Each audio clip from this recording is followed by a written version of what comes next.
Supply memory error.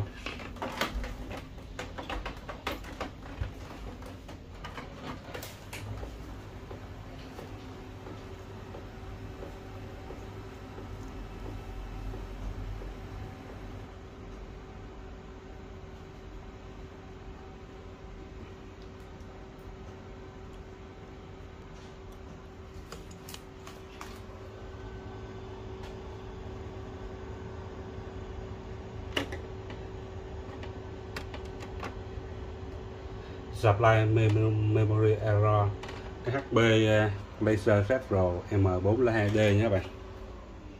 Thì một số trường hợp cái máy nó báo lỗi supply memory error thì nó là do cái hộp mật các bạn, do chip hộp mật. Đây con chip, cái hộp là hộp zin, thì cái này đã test rồi, không phải là do lỗi chip nữa các bạn. Thì trường hợp này các bạn sẽ kiểm tra như sau. Bây giờ mình sẽ bục máy ra nha các bạn, tắt nguồn máy trước ha. Thì nó liên quan đến vấn đề là tiếp xúc của chip hay là cái bo mặt DC control nha các bạn. Rồi bây giờ mình sẽ tháo bung cái máy này ra. Phía trên là con ốc các bạn tháo ra, kéo cái giấy ra, dưới này có con ốc nữa mà ốc này đã được tháo rồi. Tháo ở đây có con ốc nữa. Mở từ bên trái mở ra nha các bạn.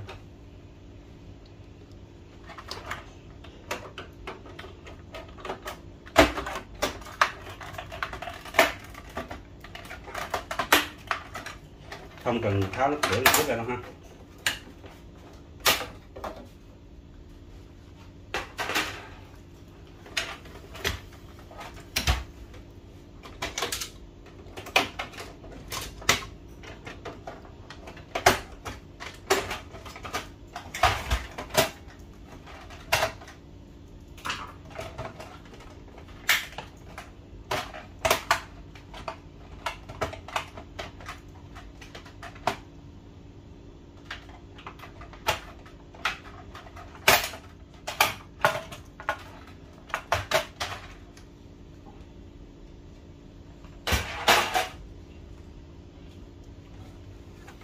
Tháo mặt nạ trên ra.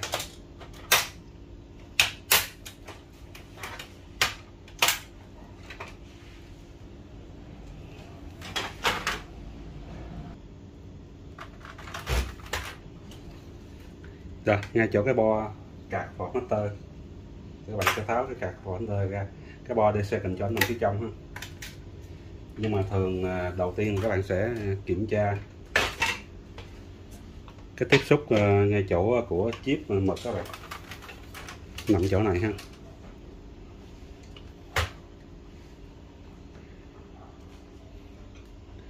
Đây chỗ này có con ốc này. Các bạn tháo ốc này ra. Một số trường hợp cái điểm tiếp xúc của chip mật các bạn tháo ốc này ra ha, dễ lên. Rồi ở phía dưới nè, đây có hai cái tiếp điểm tiếp xúc lên chip mật, các bạn thấy ha. Đây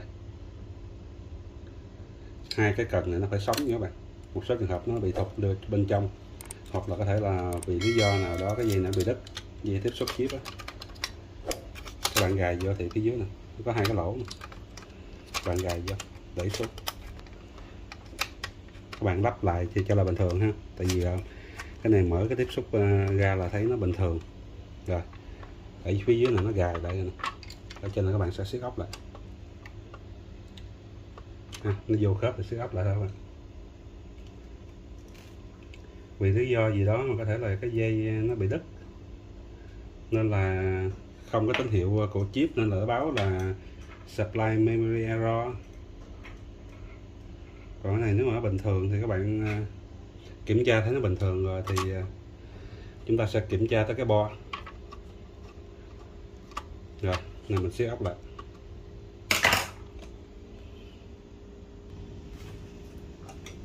Rồi có cái dắt của card port master, cái trên nó có con ốc, tháo ốc ra.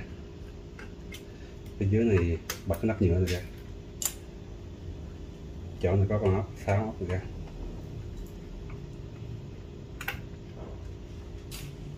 Rồi bên này có ngọn ốc tháo ra.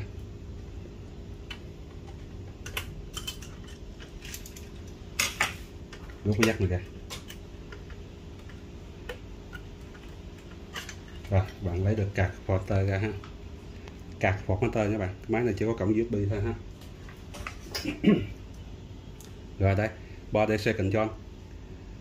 Tín hiệu chip nữa bạn. Theo cái dây màu trắng với màu xanh lá, màu xanh xanh da trời nè ha, luôn nè. Nó xuống dưới đây. Rồi, rút hết mấy dây này ra.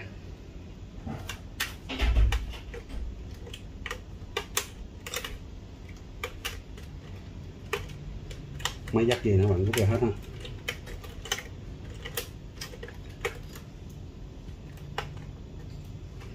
Rồi board DC control nha các bạn, hai ốc cố định tháo ra.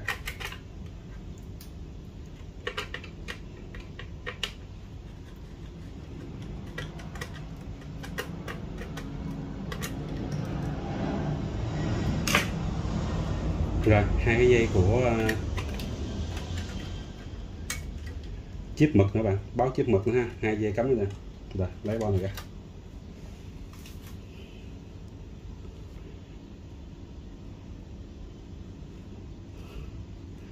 DC controller nha bạn, trên cái bo có ghi chữ ha, DC controller.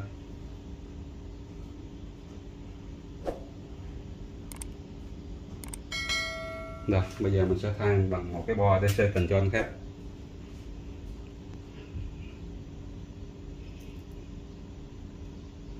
nha bạn. Mình sẽ thay cái bo bên tay trái này. Lắp vào thôi bạn.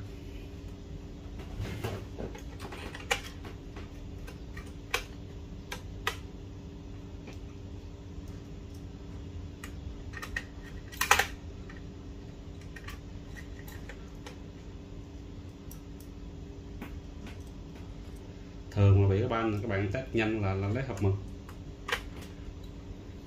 dẫn một cái hộp mực đó bị lỗi mà cắm qua cái máy khác mà nó bình thường, và hộp mực nào bình thường cắm vô cái máy này nó cũng đều báo supply memory error nha các bạn.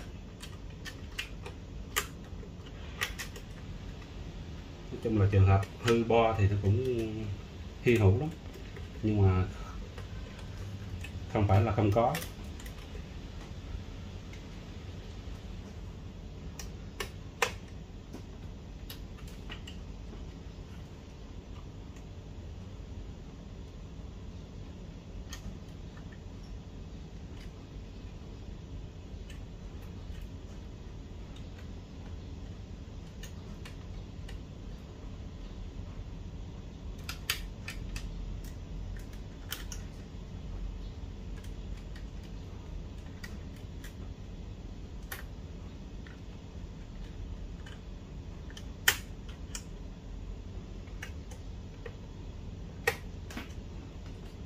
Rồi, sau khi quan sát là cắm dây hết rồi ha, chúng ta sẽ lắp cái card porter lại.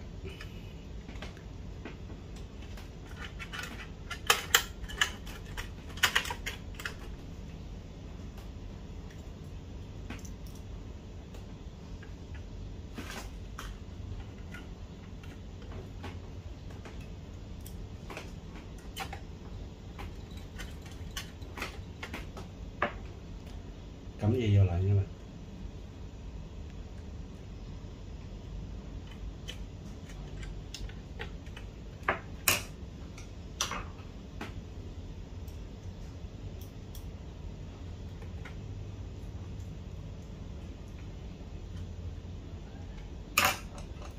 Các bạn đừng quên dây phía dưới này nha.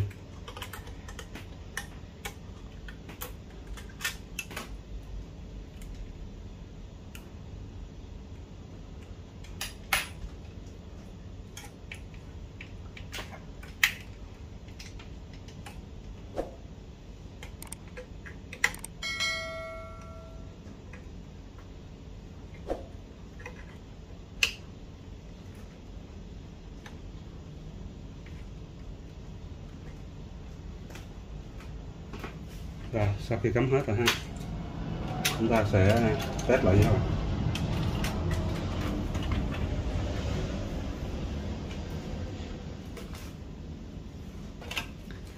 mình lắp nắp chụp lên ha, cho nó dễ cái cửa lại cho nó dễ làm.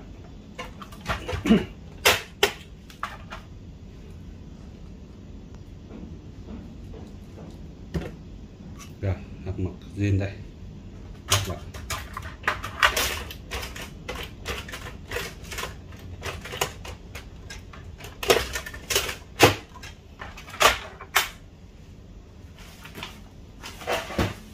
Mình để như vậy mình test luôn nha các bạn.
Đóng van ha bạn.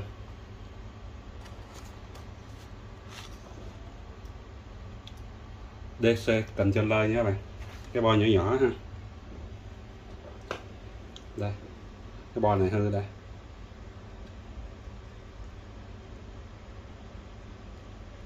DC cạnh trên lơi. Supply memory error nha các bạn.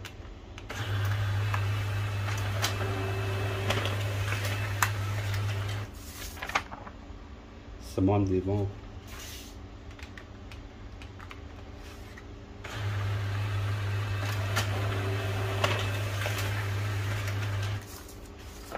Rồi, cảm ơn các bạn đã theo dõi video và đừng quên bấm đăng ký kênh có phải cái dưới màn hình để luôn luôn được cập nhật những video chia sẻ mới nhất nha các bạn. Còn bây giờ xin chào và xin hẹn gặp lại trong các video tiếp theo. Chúc các bạn thành công.